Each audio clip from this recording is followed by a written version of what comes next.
moment is here, you can stop your search. It's Comics by Perch. Hey everybody, this is Perch, and answering a viewer question here. This one, this is both an easy answer and a hard answer, but let's get into the question. The question goes, "Hey Perch, love your channel. Thank you." You guys don't have to say that, but thank you. I feel nice. The little pat on the back there. Thank you. Dear Perch, how are you supposed to talk to a creator on social media? When I go onto Twitter, I see a lot of creators giving a lot of rules about how to at them, what you can say, what you can't say. It feels like even innocuous things like sharing a story idea can get your head chewed off. What am I supposed to do? I'd like to interact with some of the creators on social media. It's the entire reason I joined Twitter in the first place, which feels like a mistake. Yes, it was. Just putting that out there. What am I supposed to do? And is it even worth it? And then the mail goes on, but that's the question for today. So the answer is no, it's not worth it. Sorry, your mileage may vary. Is it worth it? That all depends on your ability to put up with this nonsense. I'll tell you, and it's funny because I'm having a text thread right now with a couple friends, and the same conversation is kind of going on because they're showing these tweets that are getting retweeted and liked by creators, talking about the way some of y'all talk about us authors in the tags of our own posts is rude AF, man. It's usually pretty chill. I'm usually pretty chill, but damn, shit's unnecessary. And then this started into an entire long drama. And it feels like there's a couple writers in particular, not naming, well, I mean, Vita is one of them, but a couple writers who get really intent, like they live for this conversation. What you can and can't say to authors in posts. And I think, look, there's two ways to look at this. Number one, try and be nice to people. You know, as a whether you're a pro or a customer or a fan or whatever else, try not to run in there and be an a-hole on social media. Just in general, not to people in comics, just period. You know, just like imagine somebody had told me once, like, write on social media like your parents are watching.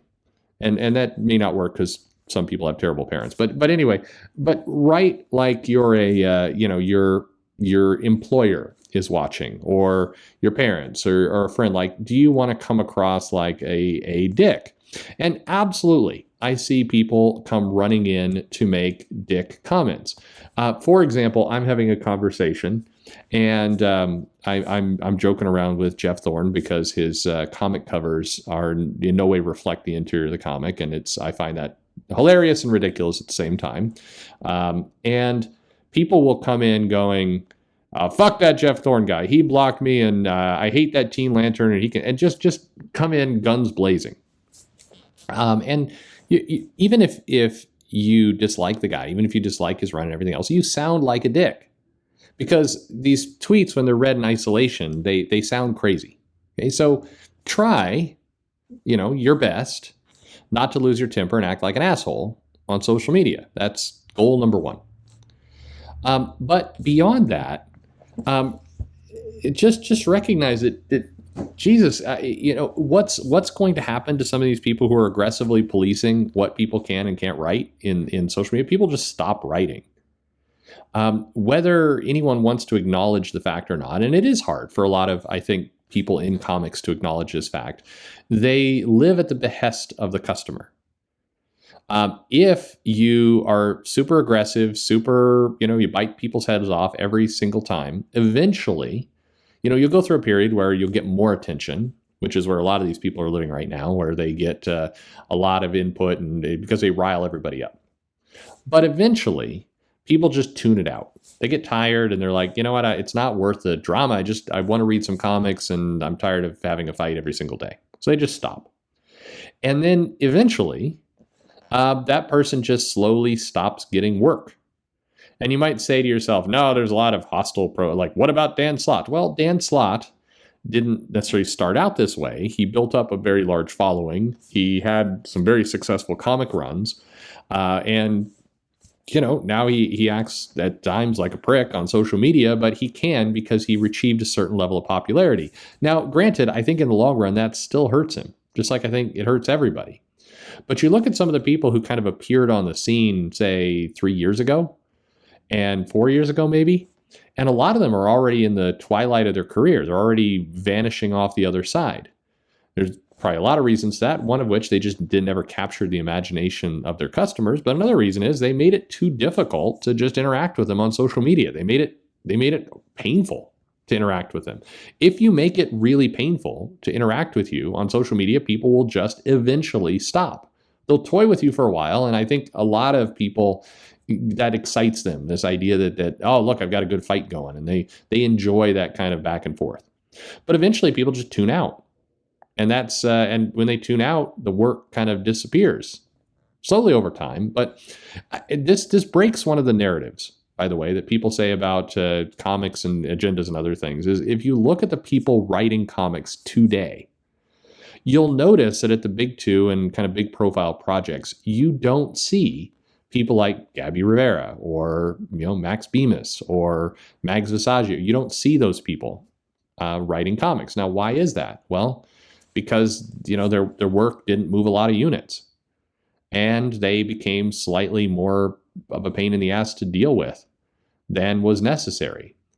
I do think, and I've said before, comic publishers do put up with too much nonsense, but they do have limits. And I know for a fact, and I think it's enough public information. I think all of you can too, if you just poke at it a little bit. If you make yourself enough of a nuisance, even if people agree with you politically, even if you check the boxes for whatever kind of hiring they're trying to accomplish, if you make yourself too much of a nuisance, they will move on to the next person down the line.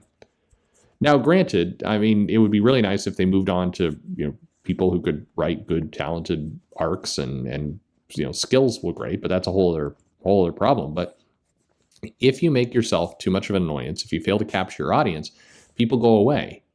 I'll tell you, my standpoint is, and this is hard for me to admit because I do think I have some good friendships online.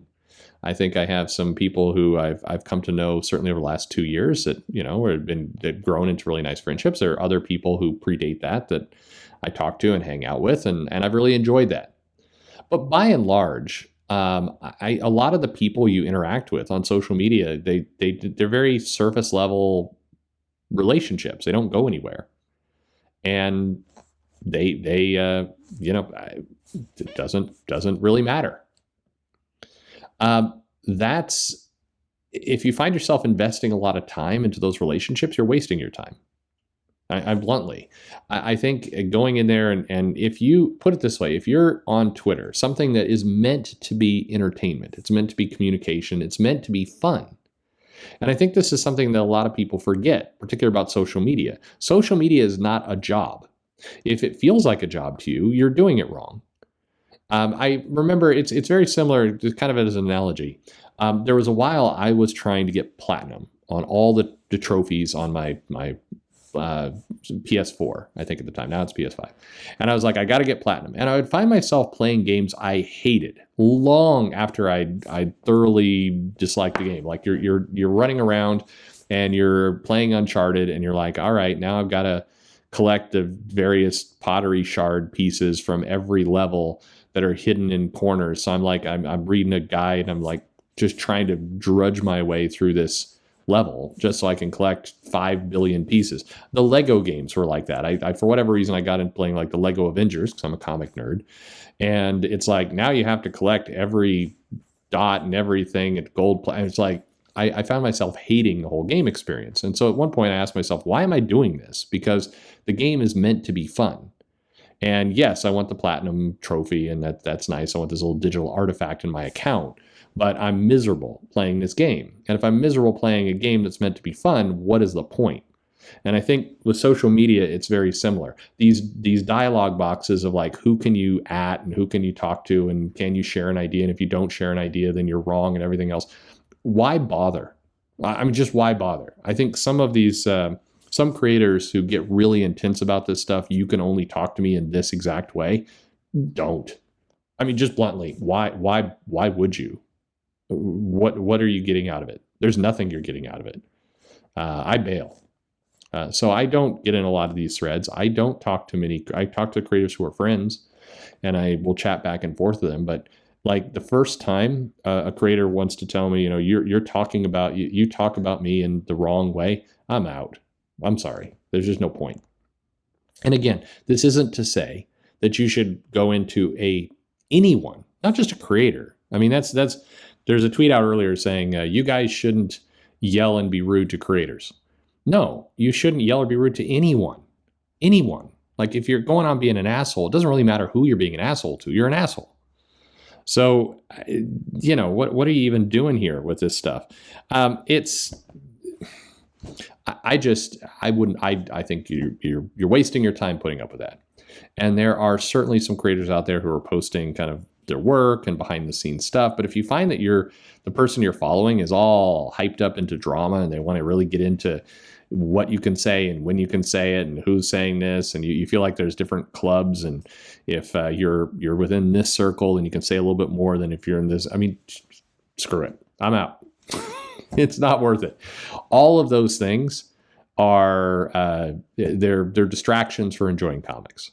You're basically playing to somebody's ego, and not interested. Not interested at all. Wasn't interested with some of those people who I mentioned who 3 or 4 years ago were supposedly the next big deal. They're all gone now. And now we have today's crop of the next big deal. Pretty sure in 3 or 4 years, majority of them are going to be gone.